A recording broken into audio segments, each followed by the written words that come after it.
Hi everyone, I'm Kenzie Moss, and today for Member Spotlight, we have Mr. Eric Lunsford from Pye-Barker Engineered Solutions. Thank you for being here. Not a problem, Kenzie. Thanks for having me. So this one, behind the scenes, Eric is switching things up with me, and we're just gonna go right into it. But I'm excited to learn what y'all do for manufacturers in Georgia. So can you tell me a little bit about Pye-Barker, what y'all do, the origin, backstory? Sure.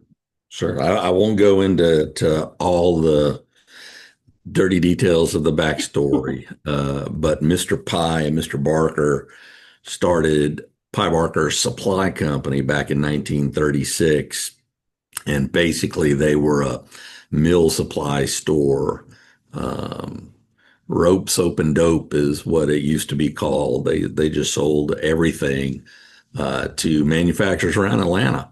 And as they grew, um, they took on more engineered product. And so, roughly late 60s, the company started to put together a division, a group of people, a department that would do those engineered products. One of those guys that was hired in 68 was my dad, and he was a mechanical engineer from Tech, and both Mr. Pye and Mr. Barker were Tech grads. So they brought him in. Again, they were assembling this team, and the engineered products took off. Eventually, my dad ended up buying the company in the 80s and completely moved away from the mill supply business into just the engineered product. And that engineered product is pumps, air compressors, and pressure blowers and vacuum. And so that's still what we do today is that engineered product. So that's kind of where we came from. And if there was a short version, that's probably as short as I could make it for Oh, how we got to perfect. where we are today. That's awesome. Um, Yeah. so you just kind of were you always in the manufacturing world, or did you start somewhere else and follow in your father's footsteps? How did that come about? So for me specifically, good Lord, I started working here when I was 13 in the summers. As soon as I got a car, though, I went out and got my own job because I wanted to do my own thing. You know, Mr. Independent at 16, I had all the answers. Everybody. Yeah. Yeah, you're so smart Um, at 16. yeah. I came back to the company in 89 and 90. I was a student at Georgia Southern, which is in Statesboro, and at that time we had an office in Savannah. So I got a part-time job doing shipping and receiving and delivery at the office in Savannah. So I'd go to school, Georgia Southern in the mornings, drive an hour to go to work and work until 5:30 at Savannah, and did that for maybe a year and a half. When the Gulf War broke out, the first one, gas prices skyrocketed, and basically all of my pay was going to pay the gas to get back and forth to the job. So I got a job in Statesboro.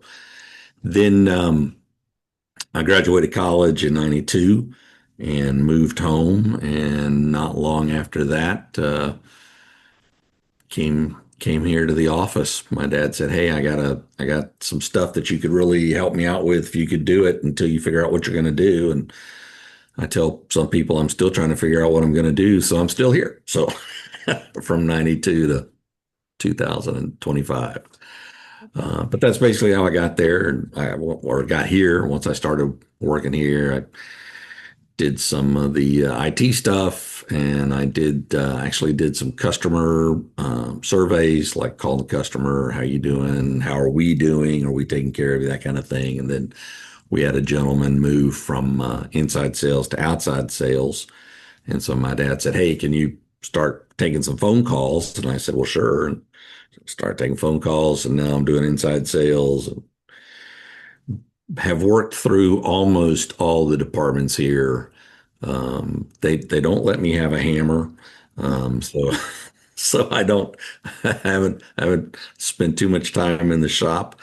or in the field, but I have, done some work in the shop. I did some work in the field, did some outside sales. I've done purchasing. I've done shipping and receiving, obviously. I've done some collections, so I've done a little bit of all of it, just about.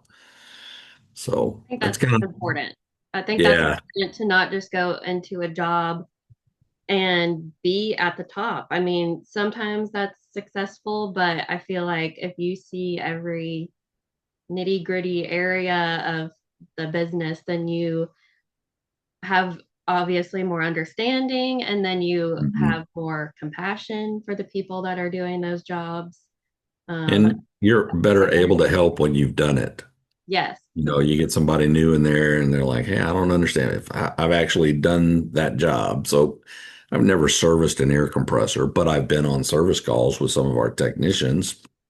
So I'm not going to be able to tell you how to service it, but I have an understanding of how that process runs. So yeah. yeah. See, sorry. So, what are is there any manufacturers that you supply that we may have heard of, or do you have a You favorite know, that y'all have yeah, done so we've been working with Georgia manufacturers since 1936. So, all the big players, um, Steppen, International Paper, Georgia Pacific, Savannah Sugar, Cargill, ADM, Adama,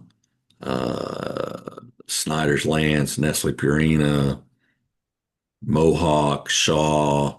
I mean, again, we've been here for a number of years Yeah, in Georgia, so we pretty much have sold or are still selling to, you know, all the names you know. yeah, that's Yeah. great. What do y'all do for manufacturers that um can save them money, save them time?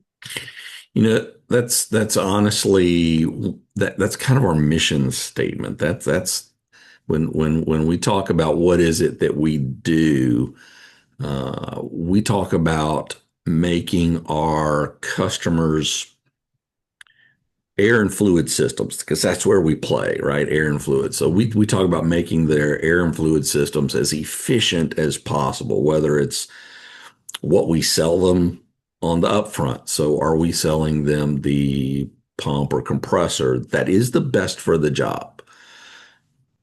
And then if we're repairing it or servicing it, we want it to be back to as close to the original spec as possible because that's where we understand some of that efficiency is. And sometimes we see this a lot more than you would think. Somebody buys something and a year later, like a pump, right? We're going to pump this material at this flow, and then a year later, they've shut down that line and they're pumping a completely different liquid at a completely different flow, but with the same pump. And it wasn't made for that application. Again, these are engineered products, so it's not. It'll move it, but maybe it's not the most efficient way to move that product for what you're trying to do. Efficiency Well, seems like a big thing in manufacturing for well, sure. it's big for us because if our client base is efficient in what they're doing, then they're going to make money. And Mhm. I hate to say it, but when they're making money and we're helping them, then they don't go out of business. And that's kind of self-serving, right? If they go out of business, I don't have a customer. Um, or if my guys aren't doing a good job of helping them be more efficient, then they go off somewhere else because they're trying to keep their plant running. You know, whether it's 24/7 or if it's just one shift, they want it to run the whole shift. They don't want to be down in the middle of the day when their primary production hour, and it's down because we didn't do our job. So on the on the compressor side, sometimes customers will buy a compressor that is they're planning for expansion. Oh, we're going to expand. We're going to buy this bigger compressor, but their current demand is not enough for that compressor that they've bought. They haven't sized it correctly. So the compressor is not operating efficiently because it's not getting enough use. That's an actual thing. So when you talk about, what do we do to save time and money? I mean, we work hard to make sure that every piece of equipment that we're touching is doing the best job possible for that facility, and we're working to make sure that it's doing that. That's great. How many employees does Pye-Barker have? Well, we are now across Georgia and Florida. We expanded into Florida 5 years ago, but we're at 39, 40 employees right now. Nice. Um, yeah, so we have six outside sales guys in Georgia, two, four, five or six outside sales guys in Georgia. We have two in Florida, and then we have nine service technicians across Georgia and Florida. So, Awesome. Awesome. yep. Do y'all serve, I guess, what size manufacturer do you typically serve? So, everybody wants I hate to say it, everybody wants the whale. Everybody's going after the big ones. Yeah. And certainly we're fortunate enough that we've been able to help some predominant players in the Georgia manufacturing world. 85% of manufacturers are 20 employees or less. That's just what it is. And so when you think, okay, there's 10,500 manufacturers in Georgia, 85% of those are 20 employees or less. That's the predominant market. So while I understand it, everybody wants the way everybody wants to be Shaw's number one, supplier for whatever product they're supplying. And we're certainly, again, fortunate that Shaw finds us a valuable partner. I think the majority of our customer base is probably that smaller shop out Yeah. there When you were going manufacturing and through, supporting industry. yes, when you were going through the list, I definitely recognize some of the names, even though I'm new in manufacturing. I mean, Cargill's like right down the road from me. Yeah. And of course, Purina, my dad lives over in Peachtree City, Fayetteville area, so they have a Purina plant right there. And but what I've realized, something that was a myth in my head, I guess, but I didn't realize how many small manufacturers there were. I guess in my head, I was just thinking big, giant, scary, dirty factory. And it's completely, I'm like, I just went to the Starbucks tour factory, and it was so clean and nice. Yeah. And the Kia factory, I'm like, oh, it's going to be greasy and oily and all that. So there's so many myths. And I think that it's important that y'all work with those I mean, they're still making a difference. It does, Yep. I think it's important to recognize those um, manufacturers that have less employees just as much as the Yep. big employees. I tell my team every unit counts. It, Yeah, it doesn't matter who's buying it; they all count. So, definitely. Definitely. but again, I understand.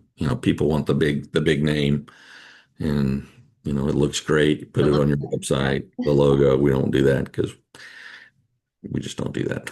Gotta stay true to who you are. You've been Yeah. doing it for a really long time, so you must be doing something right. Um, We're fortunate. The last time I looked, and it's been maybe a year or two, records only go back so far. We have over 150, I think the number was, customers that we are currently doing business with that we were doing business with back in the mid to early 80s. wow, that's a rewarding feeling to keep that It relationship that really long. is to have those relationships, to have those customers. It means a lot to us. A little bit of pressure, a little bit of pressure, you know. Mhm. Dang, we got to keep this up, raise the Yeah. bar. Yeah. But it sounds like whatever y'all are doing is really whatever you're doing to keep them there is really working. So that's awesome. I want to switch gears a little bit. What is some trends that you see in the supplier Georgia manufacturing world that um, may be affecting your company, whether it's positively or negatively? You know, I think the trends that affect the manufacturers are some of the same trends that affect us. You know, obviously the tariffs, um, labor shortage. That's huge. That's huge. You know, we hear that all the time from our customers, how hard it is for them to um, find skilled workers, skilled labor to maintain their equipment. And to a certain degree, you know, I'm like, hey, we are here for you. You know, we will step in and help you with that. We can help alleviate some of that pressure. But I am also Yeah, struggling to I was about find to the say, skilled I'm worker assuming so that you're I can do also. that. Yeah, yeah. So you know, we're fortunate. We got some folks, some really good folks. But that's definitely one of the. Sorry about that. I got an eyelash. That's definitely one of the things that I think is across distribution and manufacturing. Yes, for Um, sure. you know, we certainly, as far as a trend, you know, customers they have a rising set of expectations. You know, they are, I don't want to say demanding more, but they're certainly expecting better service every day. You know, and so we're leaning heavily into technology to make sure that we can provide that customer service, and we're leaning heavily into people to make sure that we can do that. So this is kind of, you know, I would say probably some of the bigger trends in on my side of that manufacturing equation. Again, it affects both of us, but kind of where we sit. Yes, those seem to be universal Yep. problems. People want things faster, more efficiently. Yep. They, I guess, maybe with social media, they see bigger and better, and Mm. it has to be hard to keep the keep it going Yep. and please all of your customers. But I guess that goes back to you have figured out how to do that. Well, I Keeping quality never employees. say I have all the answers, but certainly we're just trying to do the best that we can. So, Keeping quality employees, I think, is one of the biggest things yep, for sure. absolutely. What is, I'm excited to hear your response to this. What is a myth Uh, that you want to debunk? a myth. Um, so probably I could probably give you two. But I'll just do one. You didn't ask for two, you just asked You for can do one. two. If they're Uh, good, I want to hear it. you know,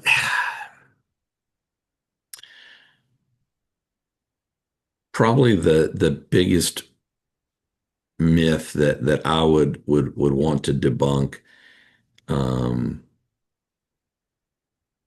would be that oh man, how can I phrase this that doesn't sound terrible?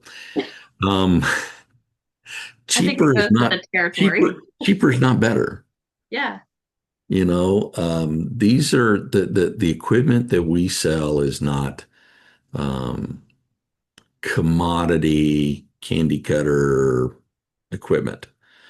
Um, you know, there's a science to why a certain piece of equipment is selected across any product line that we sell, and then there's a myth that, oh, I can find something just like that only cheaper. Well, if it's cheaper, there's a reason it's cheaper. Definitely. Um, and I don't want to go off on tangents here, but that would probably be a myth that I would want to debunk is, cheaper is not better, and sometimes cheaper is just cheaper. Yes. And and then the other myth um, I think would be more specifically in line with air compressors. Air compressors are kind of like your car.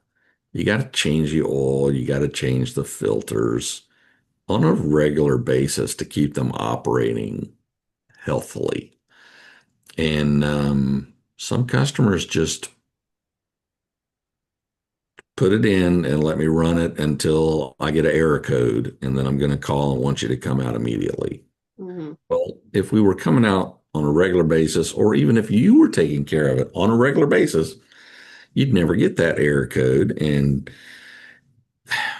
I heard a phrase one time, it had to do with preventative maintenance versus like um, breakdown maintenance. And the most expensive service call is the one unscheduled. Yes. So, so that would be a myth. So anyway, so there's two.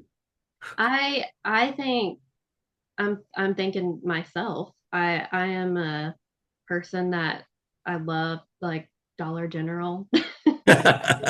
And I've had situations where I'm like, okay, that was not worth that small amount of money because now I'm gonna have to go buy another one Yep. anyways. Yep. So I struggle with that. And um, but I have seen if you the quality is better, quality over quantity, and quality Mhm. if you take care of something, it's gonna last longer. Yep. Um, my first car. I learned to take care of it. My first car, no, I was like, I'm running it till the wheels fall off. I don't That's care. what I did. Oil change. I'm like, man, I don't care. um, but now when I bought my own first car, Oh, yes. mine that I wasn't given, Yes. learn to take care of it. So I would assume people that you're supplying would want to take care of their products. But I think we're also in a world where we're all trying to save a buck Hmm. anywhere we can because everything is expensive. Yep. So those are big myths that I think a lot of suppliers can relate to for sure. Yep. So if somebody wanted to get in contact with you, what is the Mhm. best way to do that? LinkedIn, phone call, email? You know, I'm on LinkedIn. Absolutely, if anybody wanted to send me a LinkedIn message, I'd be happy to hear from them. Phone number here at the office is 404-363-6000. So if anybody wanted to call, and my email address is Eric, ERIC, at Pye-Barker.com. Pye-Barker is one word, no hyphen. So um, any of those ways works. I don't know that I would say one would be better than the other. And it is Pye, not Pie Barker. Yes, yes, it's Because when I first PYE. heard about it, I was like, I wonder if this has something to do with food. Yep. But that's Well, just where my mind goes all the time. we get the PIE Barker, and then we get the Yes. Pye Baker, PYE hyphen Baker. Baker, Baker. We're like, no, Baker. Pye, PYE Barker, Barker. That could get confusing. Yeah, it's pretty funny. Well, I appreciate this conversation. I know we have a lot of manufacturers at GMA that could benefit from partnering up with you. So um, I am so glad we got to do this interview. My second member spotlight was a Right. success. So I thank you so appreciate much. that. Thank you so much for taking time to talk with me. Yes, thank you.